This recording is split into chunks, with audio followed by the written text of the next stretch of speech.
Welcome to Beyond the Office, Building and Leading Remote Teams. I'm your host, Bill Keller. Our guest today is Tom Kosnik, founder of the Visus Group and a leading expert in the staffing industry. With over 25 years of experience, Tom and his group of consultants are consultants to the staffing industry, so they're experts to the experts. Tom specializes in organizational design, profitability improvement, and work culture transformation. He has coached hundreds of staffing executives across North America, and we have the pleasure of having him on the show today. Thanks so much, Tom, for being on the show. Bill, so glad to be here. Thank you for the invite and very excited about our conversation that we're going to have here. Yeah, I am as well. But a lot of people might not be familiar with your group. Can you tell us a little bit more about what you do on a daily basis? And I think that'll give us some insight into your expertise. Sure. Well, first off, no 2 days are the same. So I have one of those fantastic jobs that I never get tired of. But we really offer two services. One, we have a peer roundtable program, 9 peer roundtables, all in the staffing industry, close to 100 executives. And these are people that know each other, like each other, coming together 2-3 times a year to in-person meetings and Zoom sessions to help each other make better decisions in their business and grow their businesses. And then we do organizational development growth strategy work. So that could include business planning, sales planning, financial analysis, some helping people buy companies, sell companies, comp plan analysis, comp plan redesign. It's not just little old me. I know I look like I've got a lot of experience with this nice looking gray beard, but or that I can do a lot of things. But myself and a dozen subject matter experts in the industry that have expertise in very specific areas of running and managing a staffing company. So we've got clients that are north of $2 billion in revenue and clients that are as little as $5 million in revenue. So that's a little bit more about what we do. And that's great. I mean, and I think that's what I'm excited about. You get to see the problems from a kind of a different perspective. You're not necessarily in the fray every day with, in the staffing agency level, but you get to see what the challenges they're facing and what you're seeing in a much larger industry trends. Oh, Bill, so figure every 4 months, we got 80 or so staffing companies going through these peer roundtable programs that are sharing what's working, what's not working, where they're struggling, where they're succeeding. I don't know anybody that's got a on the ground of what's working and what's not working, a better grasp. We all read all this stuff that comes over social media, right? But in terms of really what's happening, where the rubber's meeting the road, you're absolutely correct. We are on it. We are tuned in. So in that vein, what are some of the key trends you foresee in the evolution of remote work? Because that's kind of our focus here. And how should companies adapt? Yeah, remote work. Gosh, do you remember pre-pandemic? What's that? How many people complained about remote? Yeah, we've got these employees that they want to work from home. Do you do it? Do you not do it? Just statistically wise, only like 65% of jobs in the United States cannot be remote. So these are the manufacturing jobs and hospitals and restaurants and things like that. So we're predominantly talking about a business to business type jobs, 35% of the workforce. And you probably, Bill, are reading the same stuff that I'm reading where, like Amazon and Elon Musk and all these guys are like back in the office 5 days a week. The finance guys in New York are calling all the stockbrokers back in the office 5 days a week. Yeah, Jamie Dimon doesn't like remote work. He wants those office buildings filled, I think, is what he says. Yeah, that's part of it. But the heart of why they want people back in the office is number one, culture. And we are very tough to build a culture. So these growing middle market clients of ours, one of their number one issues are, how do you build a culture with people that are 100% remote? It's next to impossible. We learned this 15 years ago in the education. When they started doing online education, teachers, professionals would say, we just can't motivate any kind of serious learning, any kind of motivate any kind of serious change in our students. So one, building culture, right, is one reason why they're bringing them back into the office. The other reason is productivity. Look, when the restaurants were closed and the gym was closed, the grocery stores were limited, it was easy for people to work 60 hours a week at home and productivity spiked. But now that all that stuff is open, and there's research on this, by the way, that most people don't have the personalities to really be highly productive working at home. And there's a lot of reasons why that. But some of these jobs are going to be available to work 100% remote. We could talk about some of those jobs. Some of them are going to be 100% in the office, and some of them are going to be a hybrid. The train has left the station. I mean, our concept of remote work is so different today than it was 4 years ago or 5 years ago. We've really come a long way. One of the gifts of COVID. But remote work, here to stay. A lot of these companies, it's going to be some kind of a hybrid. My clients that are growing, Bill, it's 3-4 days in the office, 1 day working remote. And they're really focused on employee engagement, building employee culture, managing productivity, increasing productivity, all that. It's so funny. The finance guys love the 100% remote because they reduce all these expenses with office space. Then you talk to the managers that are actually like helping people become productive. They hate remote work. They want people in the office where they can motivate them. So do you think that it can't happen, or they just don't have the skill set? The managers, is it something we need to develop, or is there something structurally that just makes it next to impossible to make that happen? That's a great question. New territory in the areas of management. I would fall back on some of the research that the Gallup polls have done with the whole management, and you first break all the rules and the 4 key areas that make managers number one, and which you and I think we've talked about that resource. But in the end, I mean, those managers, there's the 12 questions. They got to touch people. They've got to reward people. They've got to confirm. They've got to make sure they're in the right tasks. They've got to make sure that people are doing the kinds of things that motivate them. Can that happen? Can that happen remote? Can a manager learn to do that? Yes, some of that. But as many virtual cocktail parties I've been to, they're nowhere near as fun as a face-to-face cocktail party. That's just my humble opinion. But maybe you just don't have the drinks aren't as good at home. I don't know.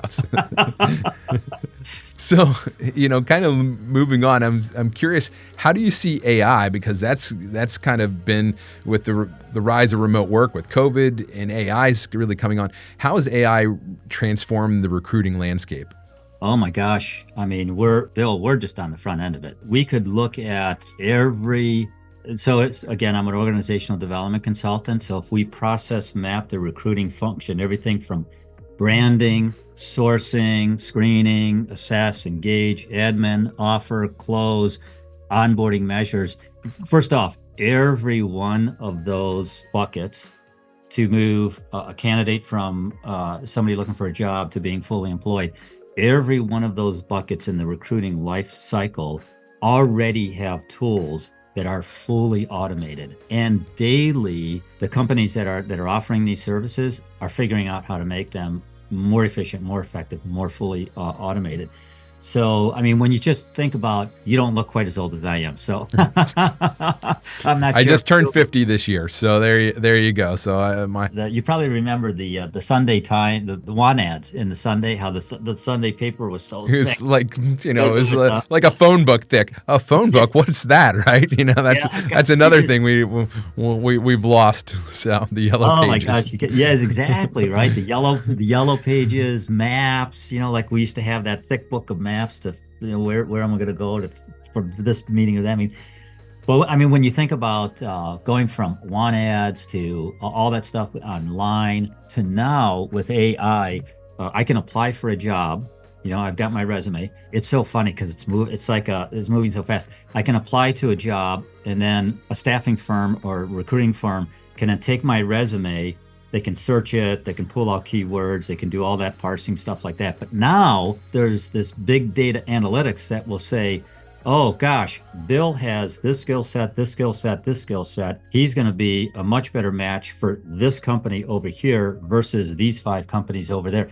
That stuff exists today. And whether recruiters are using that, I mean, it's moving fast, as you know. But all of these specific work tasks in the different camps of the recruiting, fulfillment, life cycle are all going to become, well, I shouldn't say all, but a lot of them are becoming automated. And the automation is getting smarter and smarter and smarter and smarter. Like we use some automation stuff just, for our prospects. We have a buyer persona or buyer journey for our roundtable members, buyer journey for our consulting.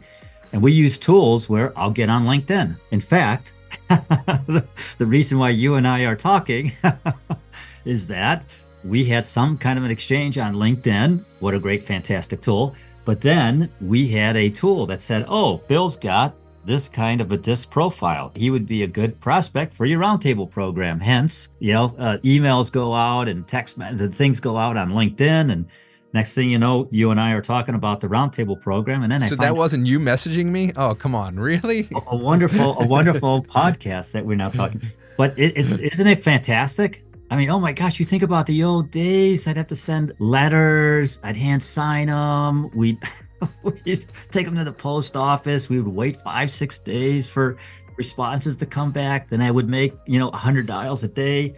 Oh my gosh. There's another AI. Just the fact that I don't have to dial a phone. Oh my gosh. It's just, it's great. All those micro things are descending upon the recruiting industry. Some firms are a lot better at adopting it and engaging it, and some firms are less. And there is a big, just real quick before we leave this topic, there's a big dispute on, will the recruiting function become so fully automated and so wise that you'll never need Tom the recruiter, you'll never need Bill the recruiter. So there's a big debate about that raging on in the industry right now, and there are some that are saying, hey, like there's always going to need in staffing, there's always going to be some kind of a human element or a human something. And there are other folks that are saying, no, we're going to fully automate this and we're going to eliminate the staffing industry. And we've been hearing stuff like that for, over 15 years.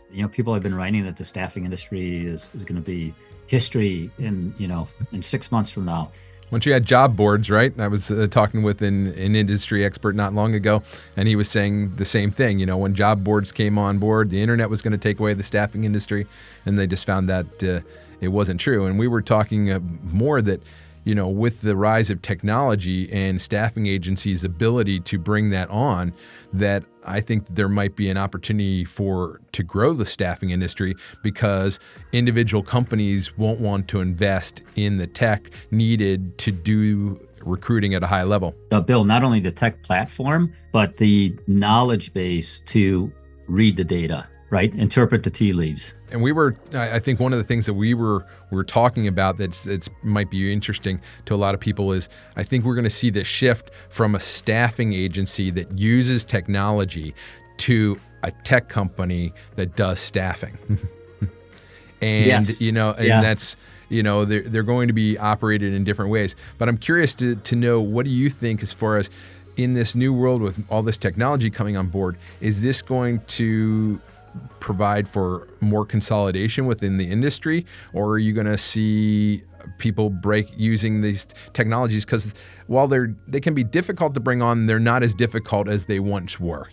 They're still more accessible to smaller companies. Are you going to see this splintering into smaller, more boutique type of agencies that might specialize in different things? Well, how do you see that playing out? In terms of the consolidation question in the industry, there are other factors that are making it more challenging for small to mid-size companies to compete. If I'm looking into the future, you're going to see a lot of sort of like, I live in Chicago here.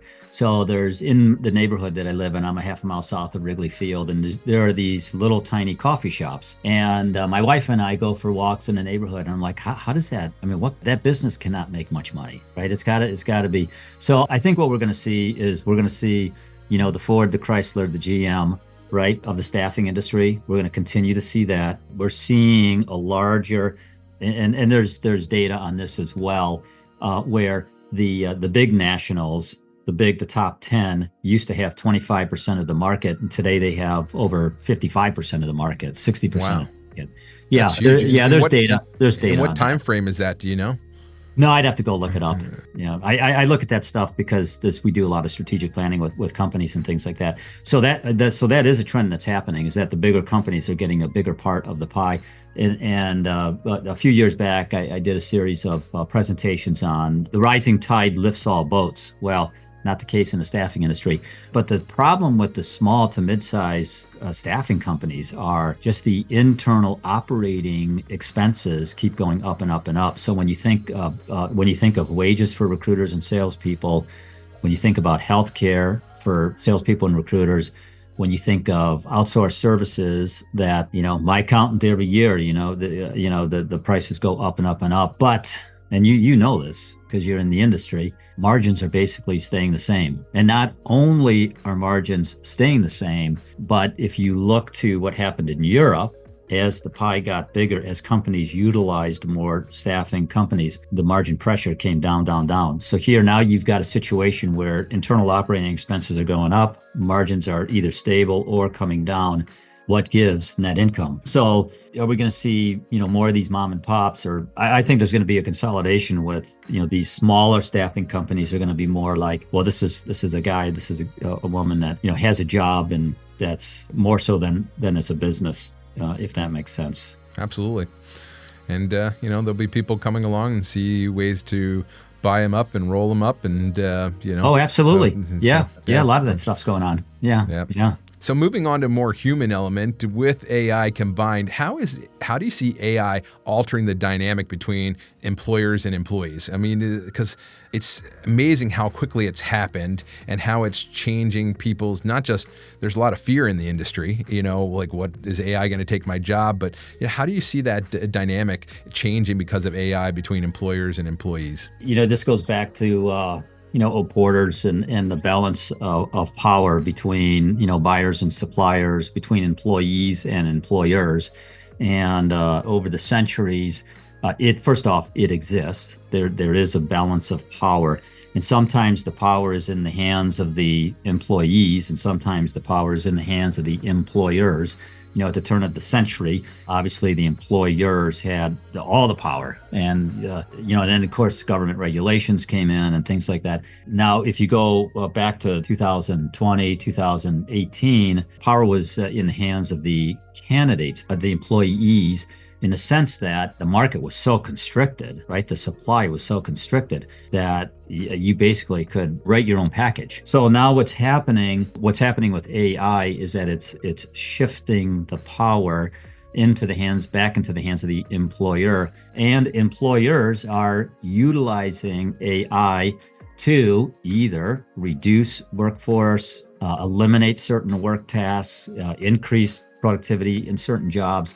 I read in the Wall Street Journal recently that I used to say, we're a fully deployed IT workforce in a country, fully deployed engineering workforce in the country, good niches to get into. Well, we're at a record high of IT professionals that are unemployed. And this article referenced that, it's basically these coders, the coding jobs, these whatever, they're rapidly being replaced by AI. And so companies look, in the end, there's a balance sheet. So, automation, AI, there's more of that stuff coming. My wife and I are in Costco. We've got a little place down in Kentucky. But anyway, we're at the Costco in Kentucky. And then there's the self-checkout lanes. And then there's all the, where there's somebody a Costco employee checking you out. And the self-checkout lane is, I swear, it's a quarter of a mile long. And a Costco guy literally comes around and says, "We have open cashiers." Yeah, we have open cashiers. Nobody moved. Nobody got out of line. It's everybody wants to check their own stuff out, I guess. So they're going to wait in line for 20 minutes to check there. So all of that automation, what's Costco going to do? Well, at some point, there's going to be one cashier and all self-checkout booths. Well, what is that? That's elimination of jobs. That's what that is. Well, I think that kind of begs the question that I have is so then what recommendations do you have for employees as this is coming on board? I think that, the elimination of some of those jobs could be for multiple reasons. It could be for automation, but could be the fact that maybe they weren't as productive as they could have been. We had this area where you're saying you could write your own ticket, you could write your own package, and I think people didn't feel the need to be as productive as they could have been, and therefore, it kind of got them into a downward spiral where they're now facing the consequences. But employees, gosh almighty. I mean, meetup groups, number one, put your own job under the microscope, figure out how to use AI, go to your employer with the solution. Don't wait for the employer to come to you to say, hey, Tom, we're gonna reduce your hours by 20% because we've got this data analyst tool now that's going to do what you're going to do. So take charge. Take charge of your own career, your own life, and continually. And you can't do it all by yourself, right? Meetup groups. Find other people, and like meetup.com, for example, is a great place. What do they say? What I heard this, and I can't remember who said this, but they said, hey, Bill, you're not going to get replaced by AI. You're going to get replaced by another employee that is adopting AI or utilizing AI in their work. And so, look, you got to change with the times. You got to jump on it, get smart, and be the initiator of the change. Go to your supervisor, go to your boss, go to the owner and say, hey, let's take a look at this. Let's pilot this. Let's figure out if I can get more placements per month doing it this way than that way. I had a conversation with a prospect of ours and an engineer, right? Engineering staffing company, right? ABC, process orientated, and with father and son. And so the son comes in. He said, yeah, I hired a team of 3 recruiters. And I said, you guys just work 100% remote, just on your own, Here's our metrics. We'll check in on a daily basis. He says they're just as productive as the people that we trained in our methodology. He said, so I don't which way do I go? Do I just hire recruiters and let them work remote and figure it out on their own? Or do I adhere to the methodology, the process? So those are, great questions. But yeah, that's for the employee. That's what I would encourage. I think that's great. I love the fact that bringing solutions to your employer.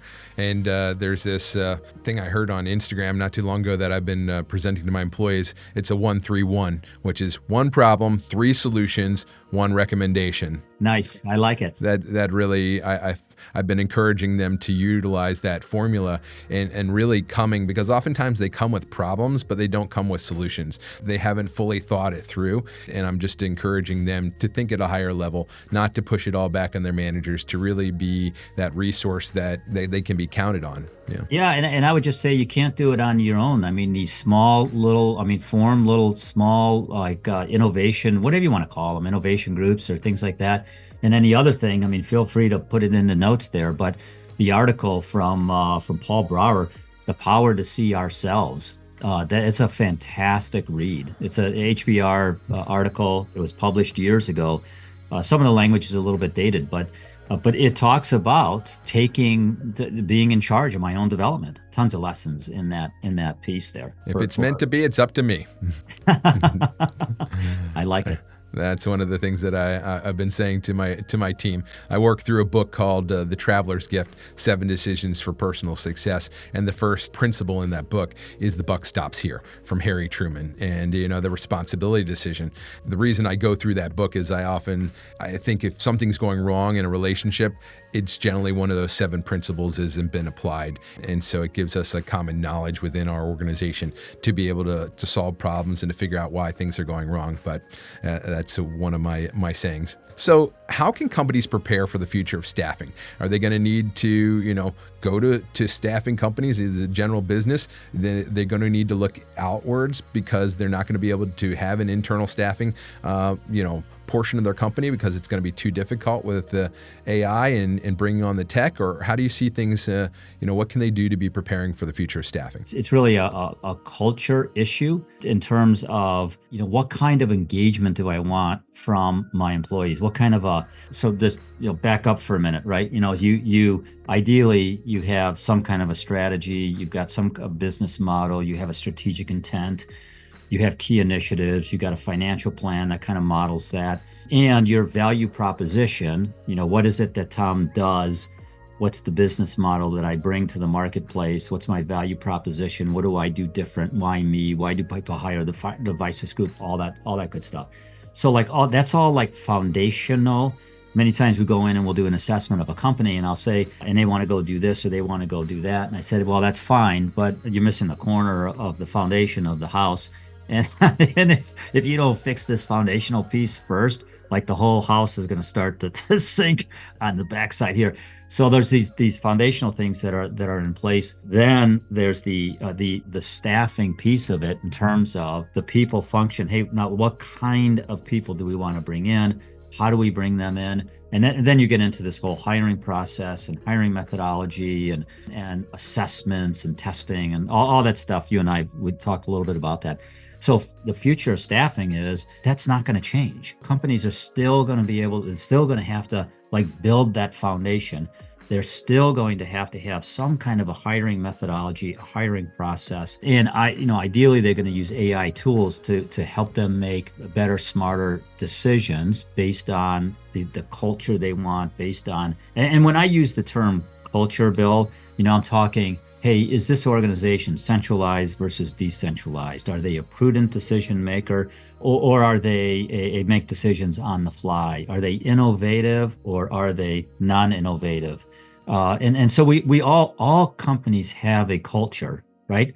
Are they team based or are they individual based? And all that culture really needs to fit into that whole hiring methodology. So when you think about future companies and the future staffing, it's how do I make sure all those foundational pieces are in place, and then make sure that my staffing methodology and process is aligned with the best people. And this is where the data analytics can just help companies seismically.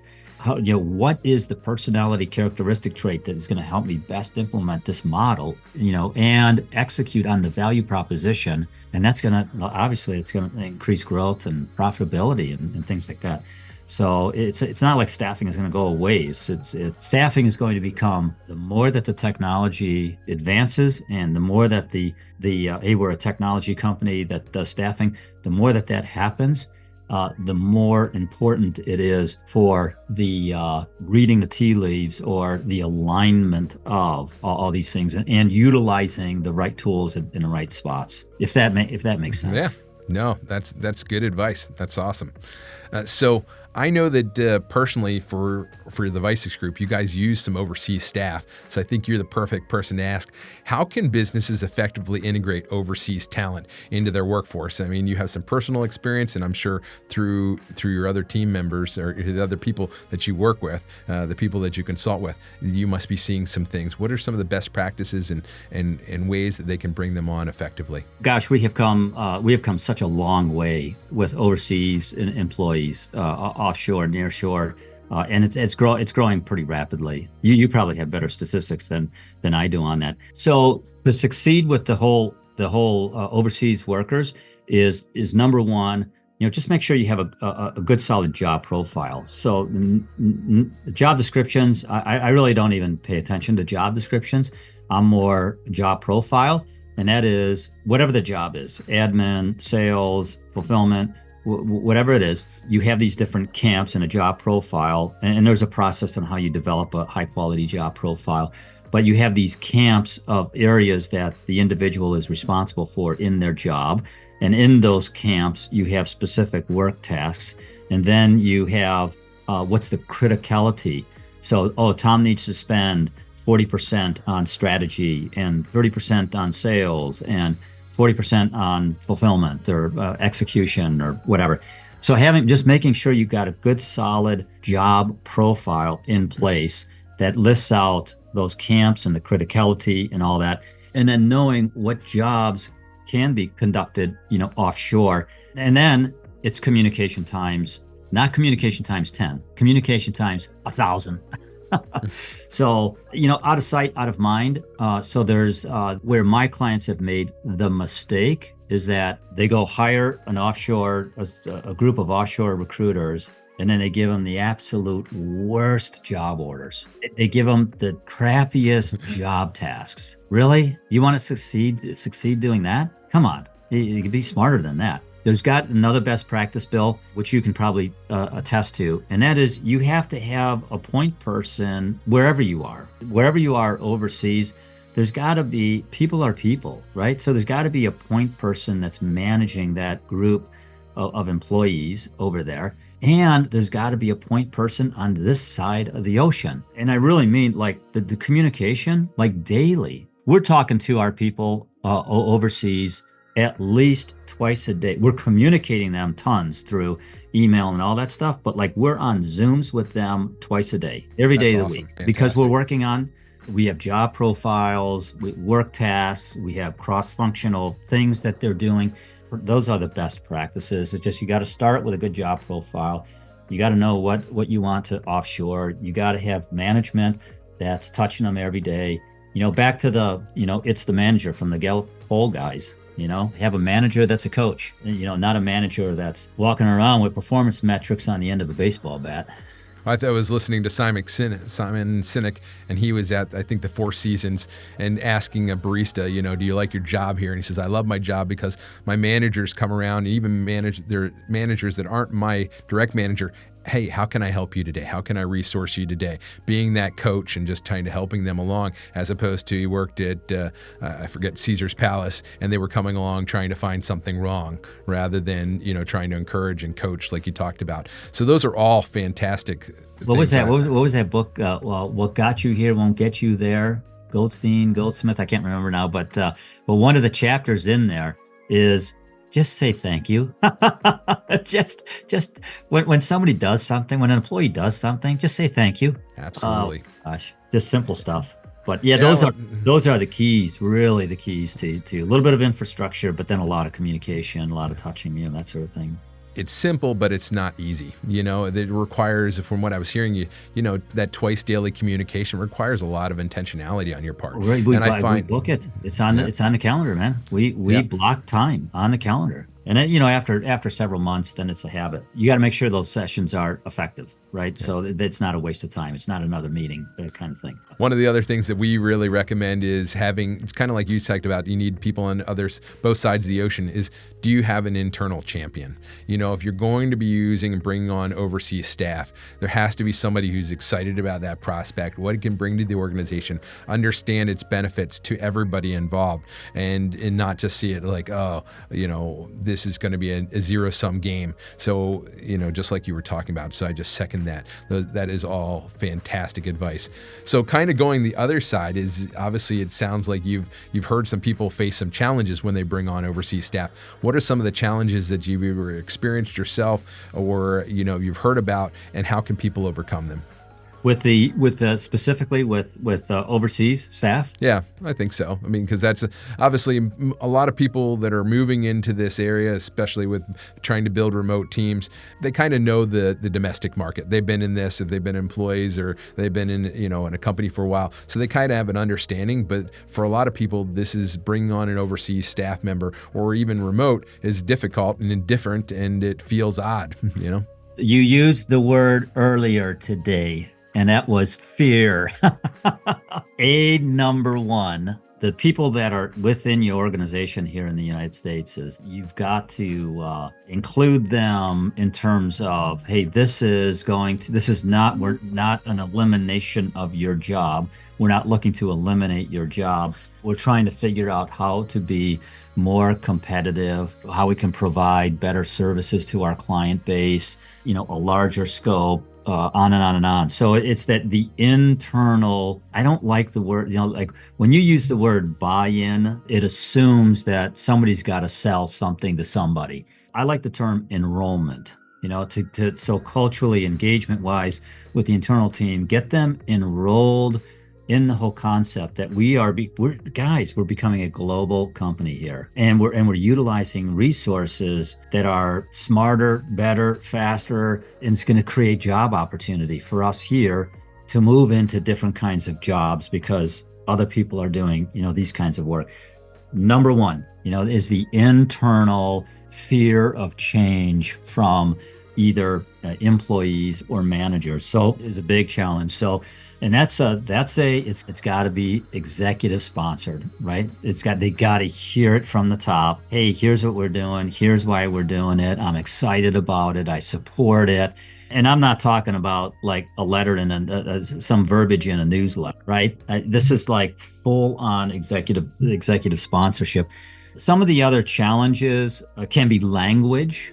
We've heard this still exists. One of the reasons why a lot of the near shore is growing so rapidly is because we don't have some of the language barriers that we have with some countries, 12 hours, on the other side of the ocean, and then the communication is another one. You really have to I tell my clients, I says, look, you've got to imagine that your offshore person is in the office next door. You got to get yourself into that frame of mind, and then some of these other challenges that we talked about, not having point persons, terrible lack of communication. I mean, these are all the reasons why it fails. But I have to tell you that the people that we have over in the Philippines, they are so fantastically good that I have clients that say to me, like, your Ella is my example of having offshore people in our company,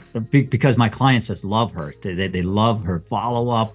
She's fantastic. So that's a real compliment to her, and to also the systems and everything you built to make sure that can happen effectively. So yes, yeah. Oh, good stuff, right? And my gosh, I mean, and the benefits, we haven't talked about the benefits. We're a tiny little company, but we're utilizing employees in other countries. So there's that dynamic of it. There's the cost of benefit, which, for, the finance guys, they love that.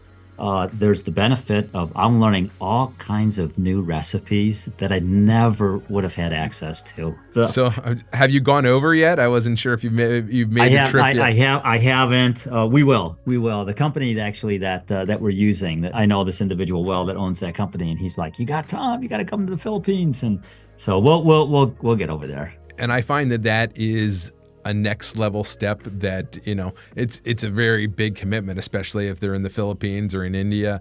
It's a little bit different. We also have offices in Colombia.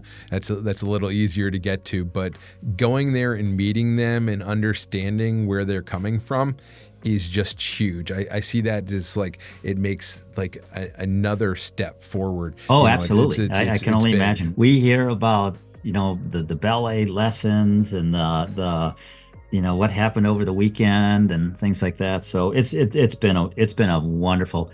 The last thing I wanted to say about the benefits is, we had a job here in Chicago. I was paying like a $70K base. There was another $10K that was variable, 100% healthcare benefits, gym, the 7 or 8 holidays, your birthday, all that stuff.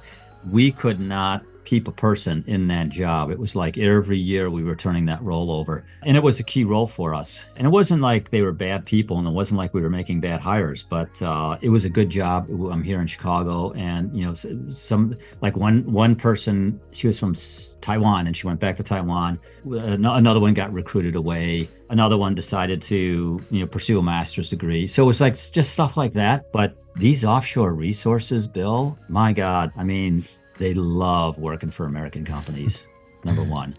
Number two, my gosh, they are so loyal, and they bend over backwards. I mean, are there bad apples over there that occasionally you run into? Absolutely, just like it is here. But we found just the loyalty and the bending over backwards to help us with whatever we need here to get done what we need to get done. I could not be happier. I feel we're very fortunate. I find that they're really excited to work for American companies in ways that, you might not think in the beginning. Obviously, they get a job, they're earning good money, but also the fact that we tend to be more of a coaching society. I would say we tend to spend, we don't have the hierarchy, so they get to talk to the boss. If they've got questions or problems, they can come right to the source. They don't have to go through multiple layers. And just from a cultural perspective, I think they really like that. They like that different perspective. At least the people that come to work for us and who are attracted to working with American companies, they love that. So as we kind of wrap up here, I'm curious, what are you seeing as far as, as an overall, anything that stands out as an industry trend that we haven't really talked about, you think is going to be super important moving forward, people need to be on the lookout for? Just in AI or just any place, just you have this high 30,000 foot view of the staffing industry. And, I think a lot of people, even probably some staffing companies, even though they're in it every day, they're in this whirlwind every day. And every company, maybe they're okay for talent right now, but they need to be watching out for where this is headed. Where as Gretzky said, where the puck is headed. How can you show us where the puck is going so that people and companies are more prepared? It's a great question. There is also a debate in labor economics on the 40-hour work week. And you may have read some stuff on this, on where, like, if you look at the history of work, it was like in the 12th century. I mean, prior to the 12th century, we had people that were working on farms and for, landowners and things like that. But it was in the 12th century that we really had the birth of the blacksmith and the shoemaker and the clothier and that sort of thing. And then, of course, it went from there. And we also had a large part of the population that still worked for landowners and just 100% worked, for that family, so to speak, and did different things. But now, we get into the Industrial Revolution and the 40-hour work week and all that stuff. And of course, now the regulations, the government regulations and things like that. But there's a big debate going on about the future of the 40-hour work week. And there's a couple of things that employers really need to keep an ear to, and that is the work preferences of employees. You're seeing it, I'm seeing it, we're all seeing it, right? It's the generation of the young people that are coming out of colleges right now. They don't want to work 60 hours a week. Their work preferences have changed. They don't want one job, they want 3 jobs, and they want to be able to work those jobs when they want to work those jobs. I mean, it's one of the reasons, Uber and Lyft, their turnover rates are X, but the work preferences of employees is changing. And so employers have got to get their hand around those work preferences.